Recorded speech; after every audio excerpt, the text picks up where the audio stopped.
കൊട്ടിയൂർ വൈശാഖ മഹോത്സവത്തിന്റെ സമാപനത്തോടടുക്കുമ്പോൾ നടക്കുന്ന അതീവ പ്രാധാന്യമുള്ള ഒരു ആചാരമാണ് വാളാട്ടം. ദേവനും ദേവിയും ഒത്തുചേരുന്ന ഉത്സവമാണ് വൈശാഖ മഹോത്സവം. മണത്തണ ചപ്പാരൻ ക്ഷേത്ര പൂജാരികളാണ് വാളശന്മാർ. ചപ്പാരൻ ക്ഷേത്രത്തിൽ നിന്നും എഴുന്നള്ളിച്ചെത്തുന്ന ആദിപരാശക്തി സങ്കല്പത്തിലുള്ള 3 വാളുകൾക്കാണ് വാളറയിൽ പൂജ നടക്കുന്നത്. വൈശാഖ മഹോത്സവത്തിൽ അത്തം ദിനത്തിൽ നടക്കുന്ന പ്രധാനപ്പെട്ട ചടങ്ങാണ് വാളശന്മാരുടെ വാളാട്ടം. ഉത്സവ സമയത്ത് 3 വാളശന്മാർ സന്നിധാനത്ത് ഉണ്ടാവണമെന്നാണ് ആചാരം. ഭണ്ഡാരം എഴുന്നള്ളത്തിൻ്റെ കൂടെ ചപ്പാരം വാൾ എഴുന്നള്ളിച്ച് സന്നിധാനത്തെത്തുന്ന ഇവർ ഉത്സവാവസാനം വരെ ഇവിടെ തുടരേണ്ടതാണ്.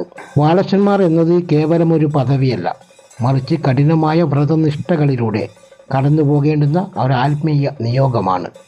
കൊട്ടിയൂരിൽ വെച്ച് ദീക്ഷാനാമം ലഭിച്ച് വാളശൻ പദവി ലഭിക്കുന്നയാൾക്ക് ആദ്യം വാളറയിൽ പൂജ ചെയ്തതിനു ശേഷമേ മണത്തണ ചപ്പാരൻ ക്ഷേത്രത്തിൽ പൂജ ചെയ്യാൻ അനുവാദമുള്ളൂ.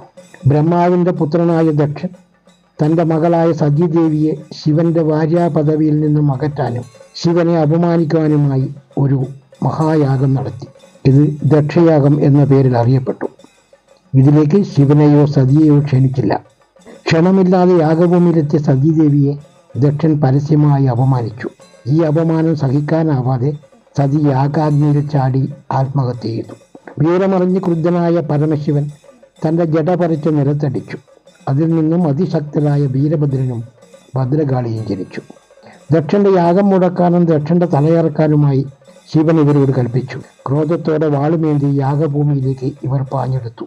ഈ പുരാണ സംഭവത്തിൻ്റെ, അതായത് വീരഭദ്രനും കാളിയും കോപാകുലരായി വാളും ചുഴറ്റി യാഗഭൂമിയിലേക്ക് വരുന്നതിൻ്റെ സ്മരണ പുതുക്കലാണ് ചുരുക്കത്തിൽ വാളാട്ടം എന്നറിയപ്പെടുന്നത്. ഉത്സവത്തിൻ്റെ 28 ദിവസത്തെ ചടങ്ങുകളിൽ ഏറ്റവും പ്രധാനപ്പെട്ട ദിവസങ്ങളിൽ ഒന്നാണിത്. ഉച്ചപൂജയ്ക്ക് ശേഷം ഇവർ മണിത്തറയിലേക്ക് പ്രവേശിക്കുന്നു. വാദ്യമേളങ്ങളുടെ അകമ്പടിയോടെ ഭയമുണർത്തുന്ന ഭാവത്തിൽ ഇവർ വാളുകൾ വായുവിൽ വീശി നൃത്തം ചെയ്തു.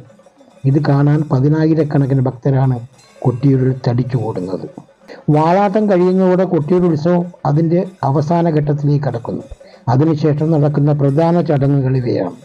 അടുത്ത ദിവസങ്ങളിൽ നടക്കുന്ന തൃക്കലശാട്ടത്തോടെയാണ് ഉത്സവത്തിന് സമാപനമാകുന്നത്. പൂജാവിധികൾ പൂർത്തിയാക്കി സ്വയംഭൂ വിഗ്രഹത്തിന്മേൽ കലശാഭിഷേകം നടത്തുന്നു.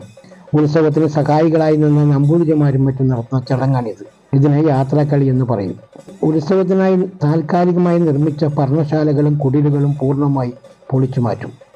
ഒടുവിൽ സ്വയംഭൂ വിഗ്രഹം പ്രകൃതിയുടെ വന്യതയ്ക്ക് വിട്ടുകൊടുത്ത് അടുത്ത വർഷത്തെ വൈശാഖ മഹോത്സവം വരെ അവിടെ പൂജകളോ മനുഷ്യ സാന്നിധ്യമോ ഇല്ലാതെ കാടായി അവശേഷിക്കുന്നു. കേവലമൊരു ആചാരം എന്നതിലുപരി പ്രകൃതിയും മനുഷ്യനും ഈശ്വരനും ഒന്നാകുന്ന അപൂർവമായൊരു അനുഷ്ഠാന കലയാണ് കൊട്ടിയൂരിലെ വാളാട്ടം.